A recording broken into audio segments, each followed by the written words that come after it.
Willie D Live. You know what I mean? So I made sure I grinded, and that set was perfect. And when I got the Def Jam, you know, I had the confidence to go on stage and do what I did. Man, you always seem confident in the roles that you play in film and television, and you always kill it. Every time I've watched I appreciate you that. always kill it. It's always right in pocket. It never looks like a stretch. It always looks natural. Have there been a role that you played where you felt that you did not kill it? Oh, yeah. The Animal. Yeah. Yeah, fucking Animal. Fucking Rob Schneider, man. This little insecure little bitch.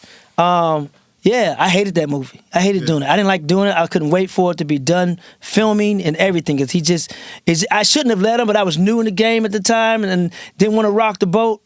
And I wasn't allowed to be myself. If you're gonna hire a comedian, you hire them because of what you like from them and what they did in an audition or what you've seen on stage.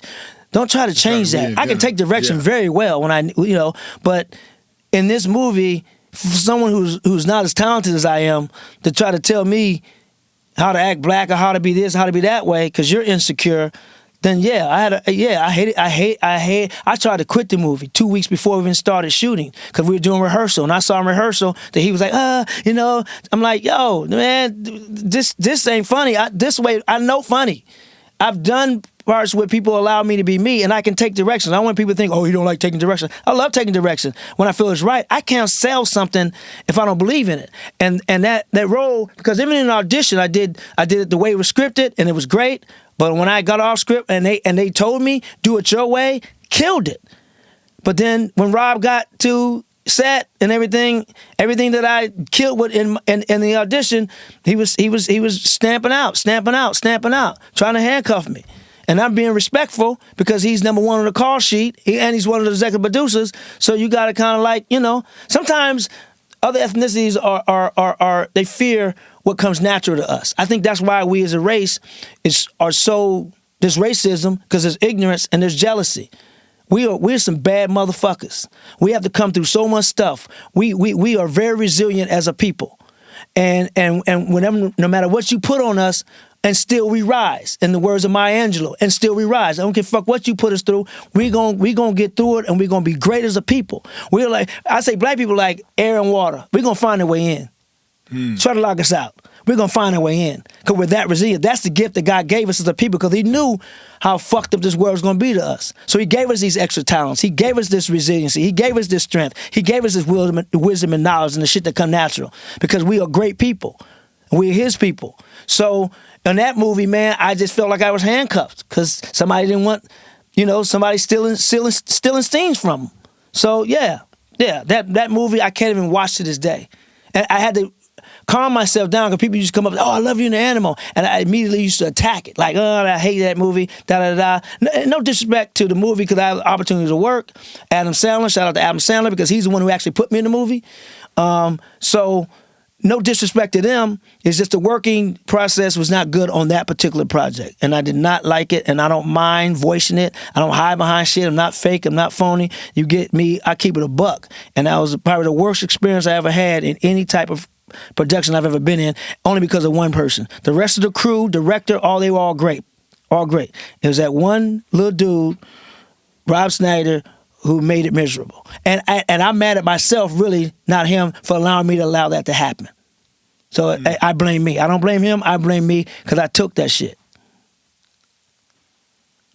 You ever checked him about it directly? No. He left a note for me in the club, a comic club, I think last year before last, saying he didn't know how I felt about it. Because I talk about it. I'm public with it. If somebody asks me a question, I'm not going to lie. Oh, no, everybody in Hollywood is fun to work with. No, fuck that. Be honest. So, and some other people that work with has shared the same story of haterism. So that's how I knew it just wasn't me. So he left a note apologizing and things like that. And, I saw the note and I looked at it and, I was like, yeah, whatever. I hold grudges, unfortunately. That's one of my flaws. I hold grudges. I'm still mad at the doctor who slapped me on the ass when I was born. I find that motherfucker and choke shit out of him. But I hold grudges, which ain't cool. It ain't of God. It ain't, but I'm working on it. And that's probably why I'm a hoarder, because I hold on to shit too long. I get that from my mama.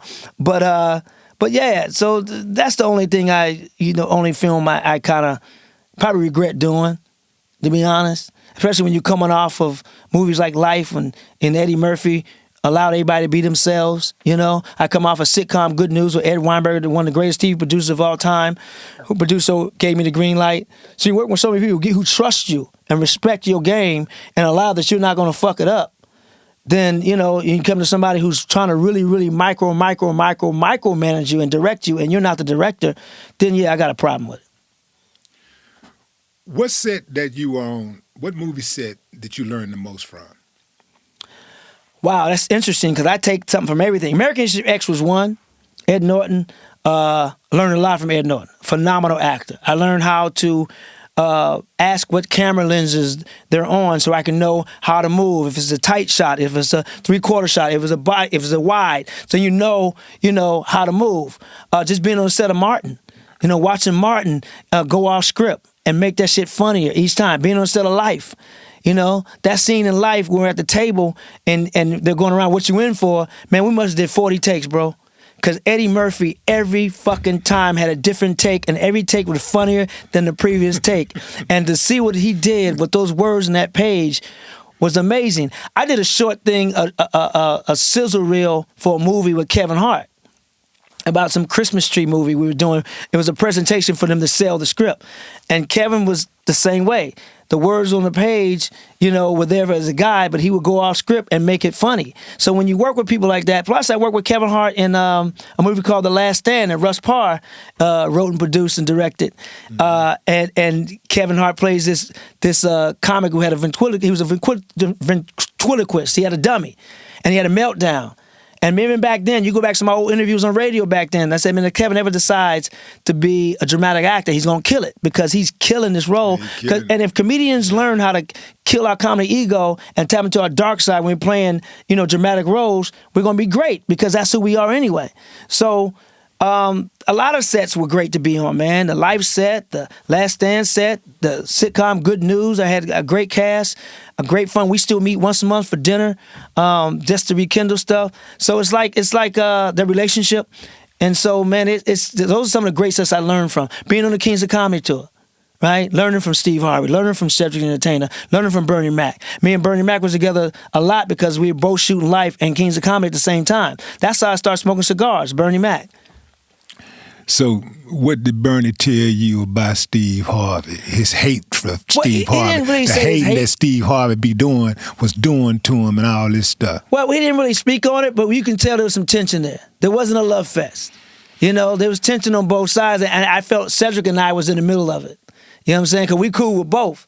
And it was just that, you know, two alpha males, you know, butting heads. Did Bernie ever confess to you that he had a dream about knocking Steve Harvey out? No. There was no conversation like that. No, never. You never saw Bernie whipping out a knife or loading a gun. No, man. And you know, at Kings of Comedy Tour, man, Bernie would be in his damn dressing room, light up a cigar, get a can of MGD at the Miller Genuine Draft, the beer he used to drink, and we just sit and watch. But Bernie, man, I'm telling you, that Kings of Comedy Tour, bro, yet to this day, and I've seen the greats do stand-up, but I've never seen anybody tear a room down like Bernie Mac. When he left that stage, Kings of Comedy, he made sure he didn't leave shit left for anybody. And I think, and it was crazy because I kind of think he did it on purpose because him and Steve had a little tension. He made sure, like, okay, come behind this. Come behind this. And Bernie, and my brother was telling me, Joe was telling me, they was on the Def Comedy Jam tour. Nobody wanted to follow Bernie. Nobody wanted to follow Bernie. On the set of Life, Bernie was funny. Bernie be holding court, making everybody laugh. Eddie laughed, Martin laughed. I mean, come on, man. Yeah. I mean, Bernie was just he was just different. He was just that. I know everybody talk about him, you know, like to talk about Kobe once they're gone, then you appreciate them. But he was appreciated in life. He was appreciated in life too. Yeah. But now you can be like, God damn. In Life, he was just acting like not just one thing to kill it on stage, but in his roles, he killed it. No matter what he did, from Ocean's 11 to Guess Who's Coming to Dinner to Pearl's Kitchen to everything. Bernie killed everything he touched. What's the most important piece of game he gave you? Be Sticks yourself. with you. Be yourself. It's like Pop. Be yourself. Always be yourself. Be yourself. Be your own man, guy. Be your own man. That was Bernie. Always just be yourself. And that's what I learned because he was himself. You know what I'm saying? You know, back then, you know, Hollywood said they couldn't understand him. That's why he wasn't acting earlier in his career because they feel like they didn't understand him. But Bernie stayed himself. So he made them come to him. Right. He's like, I'm not changing. This is who I am. And, you know, the thing with being comedians and also as you being, you know, an MC, we can always go out and make some money. We can say no to those roles that we don't want to fucking play. Mm-hmm. Right? You can have us cooning and buffooning and doing things we don't want to do because we can always go make some money with that stand-up. A lot of actors, unfortunately, if that's all they do, they got to take some of these roles they really don't want to take.